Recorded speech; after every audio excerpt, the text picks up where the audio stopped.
बिस्मिल्लाहिर्रहमानिर्रहीम। अस्सलाम वालेकुम। मेरी tuition economics BA part 2 ADA part 2 में 2017 में मैं आप लोगों को ये लिमिट का क्वेश्चन करवा चुकी हूँ। इसके बाद ये क्वेश्चन है और ये क्वेश्चन भी मैं अपलोड कर चुकी हूँ 10 का बी पार्ट। अब जो 10 का ए पार्ट है इसमें आपको टोटल कॉस्ट फंक्शन गिवन है C equals to x square upon 25 minus 4x plus 500 obtain output x for least average cost and least value of average cost. यानी यहाँ पे आपको सिर्फ एवरेज कॉस्ट के लिए कैलकुलेशन करनी है, मार्जिनल कॉस्ट वगैरह का कुछ काम नहीं करना।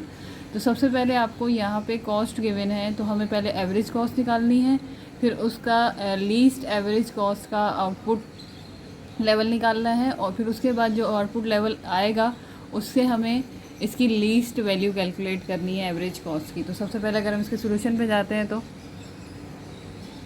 सबसे पहले हमने क्वेश्चन उतारा x square minus 4x plus 500, फिर आपने सॉल्यूशन की हेडिंग लगा के क्वेश्चन को रिपीट किया। आपने बताया average cost is equals to cost upon x. अगर यहाँ पे वो क्यू देगा तो आप क्यू से डिवाइड करेंगे, जेड देगा तो जो भी वेरिएबल वो यूज़ करेगा आपने ये वही करना है।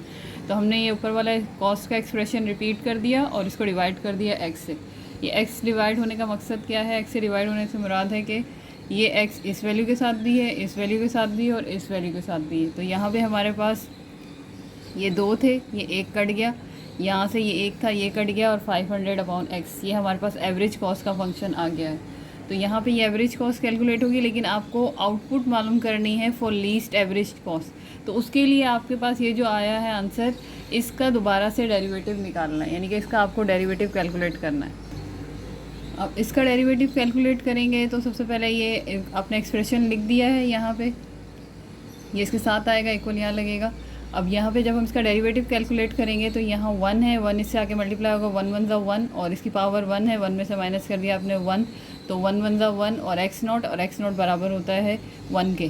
किसी भी कांस्टेंट नंबर का डेरिवेटिव 0 होता है। अब यहाँ पे क्या हुआ है कि ये डिनोमिनेटर में इसको पहले मैंने शिफ्ट किया ऊपर, ये अब ऊपर गया तो इसकी पावर हो गई ये माइनस। अब इसका डेरिवेटिव निकाला है मैंने तो ये प्लस और ये -1 और ये 500 से आगे मल्टीप्लाई हो जाएगा। -1 में हमें करना है -1, तो 500 1 ज़ा 500 plus minus minus minus minus plus sign आती है माइनस की, 1 में 1 प्लस किया हमने 2 आ गया। अब पावर को पॉजिटिव करना है तो मैंने इसको डिनोमिनेटर में भेज दिया। अब यहाँ पे हमें इसकी लीस्ट आउटपुट मालूम करनी है, तो ये अभी मज़ीद सॉल्व होगा। यहाँ तक तो हमारा डेरिवेटिव सॉल्व हुआ। अब आगे इसको सॉल्व कैसे करना है, यहाँ पे हमने क्या किया है, इसको अब 0 के इक्वल किया। जब भी आपको लीस्ट आउटपुट या minimum level of output calculate करना है तो जो भी जिस भी कॉस्ट से, वेरिएबल कॉस्ट से कह रहा है, एवरेज कॉस्ट से कह रहा है या मार्जिनल कॉस्ट से कह रहा है, तो आप उसका डेरिवेटिव निकालें और डेरिवेटिव निकालने के बाद आप उसको 0 के इक्वल कर दें। अब यहाँ मैंने एलसीएम लिया है। मैंने आप लोगों को लास्ट वीडियो में बताया था जब नीचे वाली दोनों वैल्यूज आपस में मल्टीप्लाई होंगी, फिर ये वैल्यू यहाँ से जाके मल्टीप्लाई होगी, बीच में आएगा माइनस और ये वैल्यू जाके मल्टीप्लाई होगी यहाँ से। अब ये वैल्यू को मैंने वहाँ भेज दिया है तो 0 से जो भी चीज़ मल्टीप्लाई होती है वो 0 आ जाती है, तो मैंने ये स्टेप नहीं किया। अब यहाँ पे ये -12,500 ये यहाँ पे जाएगा और ये हो जाएगा प्लस में। अब मुझे सिर्फ x की वैल्यू चाहिए, यहाँ पे x स्क्वायर है तो taking square root on both side, हमने स्क्वायर रूट ले लिया। स्क्वायर रूट लेने के बाद आप डायरेक्ट कैलकुलेटर से भी इसको सॉल्व कर सकते हैं। कैलकुलेटर में 12,500 लिखे, आंसर पॉइंट में जो भी आएगा वो आ जाएगा। तो अब मैंने इसको कैलकुलेट कैसे किया है, मैंने इसके फैक्टर बनाए। ये 12,500 है, 2 6 ज़ा 12, 2 2 ज़ा 4, 2 5 ज़ा 10, ये 0 ऐसे आ जाएगा। 2 3 ज़ा 6, 2 1 ज़ा 2, 2 2 ज़ा 4, 2 5 ज़ा 10। अब ये आखिर में 5 आ गया है तो ये 2 के टेबल से नहीं जाएगा, मुझे 5 का टेबल लगाना पड़ेगा। 5 6 ज़ा 30, 5 2 ज़ा 10, 5 5 ज़ा 25, 5 1 ज़ा 5, 5 2 ज़ा 10, 5 5 ज़ा 25, 5 2 ज़ा 10, 5 5 ज़ा 25, 5 5 ज़ा 25, 5 1 ज़ा 5।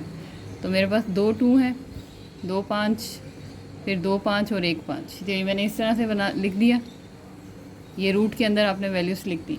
जब रूट के अंदर वैल्यूज़ लिखेंगे और रूट से वैल्यूज़ वही बार आती है जिनका पेयर बनेगा, तो ये एक पेयर बन गया 2 का, एक पेयर इसका बन गया और एक पेयर इसका बन गया और रूट 5 अंदर ही है। तो 2 5 ज़ा 10, 10 5 ज़ा 50। तो हमारे पास जो x वैल्यू निकली है लेवल ऑफ आउटपुट वो है 50 रूट 5।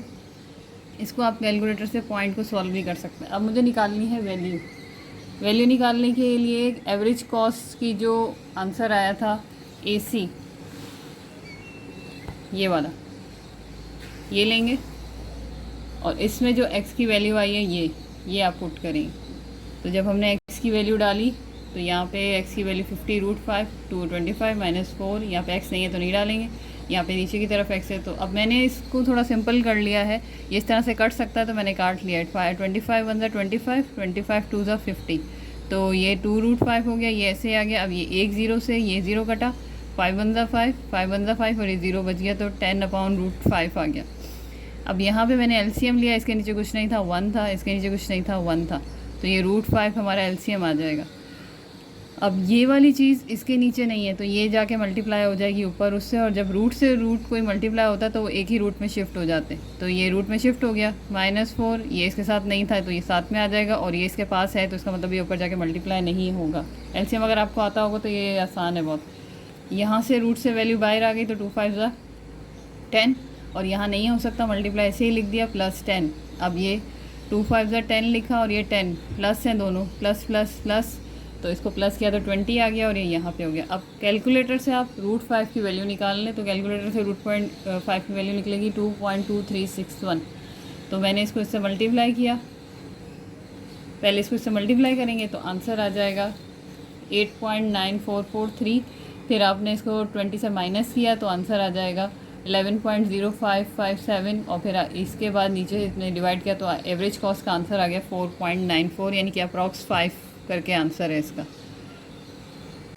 तो ये सवाल यहाँ तक इस तरह से कंप्लीट हो गया, और इस तरह से करने का फ़ायदा ये है कि डेटा एंड में जाके पॉइंट में आएगा, वरना अगर हम यहीं से इसकी पॉइंट में वैल्यूज़ निकाल लेंगे तो वो डेटा बहुत सॉल्यूशन में पॉइंट की वैल्यूज़ बहुत आ जाएंगी। तो इस तरह से करके मैंने लास्ट में √5 को सॉल्व किया है कैलकुलेटर से, और √5 की जब वैल्यू आई तो इसको इससे मल्टीप्लाई किया तो ये आ गया मेरे पास यहाँ पर, और फिर फाइनल मैंने इसको इससे माइनस किया, ये आया, और √5 की वैल्यू से डिवाइड किया तो 4.94 एवरेज कॉस्ट आ गई है। यहाँ पे आप इसको पॉइंट में कन्वर्ट करके भी कर सकते हैं, लेकिन उससे सोल्यूशन बहुत लेंदी हो जाएगा। ये मैंने सिंपल करके करने की कोशिश की है। उम्मीद है आपको समझ आया होगा। मेरे चैनल को सब्सक्राइब करें, मेरे वीडियोज़ को लाइक करें। अल्लाह हाफ़िज़।